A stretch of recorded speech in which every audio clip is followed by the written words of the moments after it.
My name is Waffles, and I'm a government whistleblower turned political commentator. Now we're looking at what is currently going through the Congress and Senate. So here are the key bills under consideration this week in the U.S. Congress and Senate, along with a note on whether any provisions may harm the general population. Pending legislation, recessions 2025, that would be H.R. 4, S.con Res 3. Congress is reviewing efforts by the Trump administration to unilaterally rescind billions in funds that had been approved by Congress, including money for foreign aid, NASA, NIH, and education programs. Lawmakers, led by Senator Susan Collins, warn that this tactic bypasses legislative authority and may violate the constitutional budget process, raising concerns of a potential shutdown if negotiations falter. Potential harm if funding is revoked. Mid-appropriation, vital programs and services could be abruptly cut, impacting research institutes, public health initiatives, and international aid.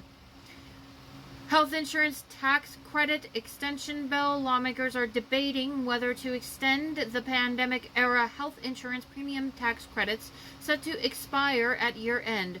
Without extension, insurance premiums could increase sharply for millions, especially those with chronic conditions. While support exists in the Senate, House Republicans have largely opposed extending ACA-linked COVID-era benefits.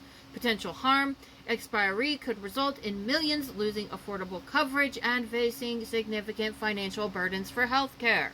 Frozen funds, executive oversight dispute. A bipartisan battle is underway over the OMB's use of rescission powers to freeze spending on programs approved by Congress. Senator Collins is publicly challenging this practice, arguing it oversteps executive authority.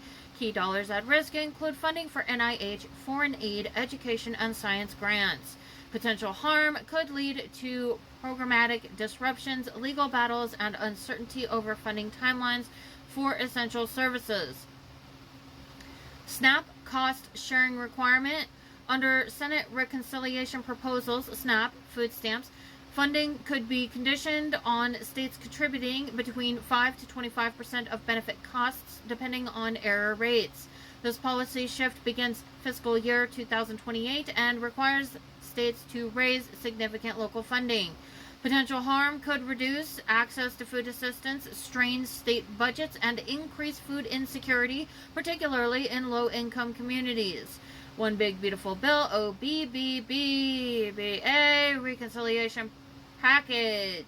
This sweeping budget and tax package includes cuts to Medicaid and Medicare, limits to legal challenges against executive actions, and regressive tax provisions. The Congressional Budget Office estimates up to 16 million Americans could lose health coverage.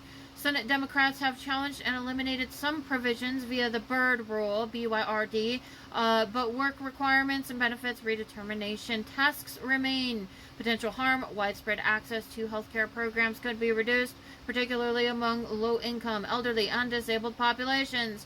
Protecting the right to organize, PRO Act H.R. 20 proposes major reforms to expand union rights, banning mandatory anti-union meetings, enabling collective bargaining, and imposing penalties on employers for labor violations. Consistent co-sponsors include a bipartisan coalition, and it aims to weaken right-to-work laws in several states. Potential harm considered beneficial by labor advocates. Critics argue it could increase employer liability and complicate business regulation, but no clear harm to the general public. Genius Act. Stablecoin Regulation S1582. Recently enacted into law July 18th, this bill mandates stablecoins must be fully backed by low-risk assets and establishes federal and state oversight frameworks. While aiming to protect consumers and the financial system, critics from Consumer Reports argue it may allow big tech entities bank-like authority without strict oversight. Risks include insufficient consumer protections and regulatory loopholes for non-bank digital asset firms. Trade Review Act S1272 Companion H.R. Introduced by Senators Cantwell and Grassley, this bipartisan bill would reinstate congressional oversight over tariffs by requiring notification and approval for new duties beyond 60 days. The White House, including Trump, has threatened vetoes. Potential harm reduction it seeks to curb excessive tariff power, which could prevent abrupt price shocks, benefiting consumers. So this would benefit consumers. Fix Our Forests Act, talking about the forests.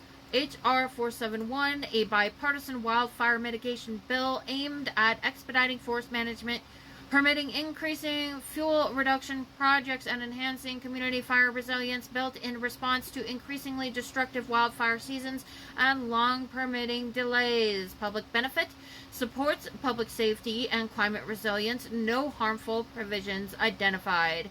Faith Workers Immigration Bill, congressional bill introduced today, a bipartisan measure in both House and Senate that would allow foreign-born religious workers to remain in the U.S. while awaiting green cards and permit minor job changes without penalizing their visas, intended to avoid clergy shortages in underserved communities. Public benefits, we're just not even going to talk about that since we're having some major issues in regards to freedom of religion in the United States, while the people are being stripped of their resources and all of a sudden directed to live a completely, entirely different way than we have been living our entire lives because some gross-ass old orange man and his co-conspirators have somehow obtained the presidential office. So yeah, those are the bills that are going to be getting looked at this week. My name is Waffles. I'm a government whistleblower turned political commentator, and that is what we can expect in the forecast for the Senate and Congress in the coming week or weeks. Today is July 28th, 2025, and it is 12:47 a.m. I don't know why I gotta report the time. I think it does help though. I mean, it's a marker on the video. I'm gonna shut up. I'm gonna go.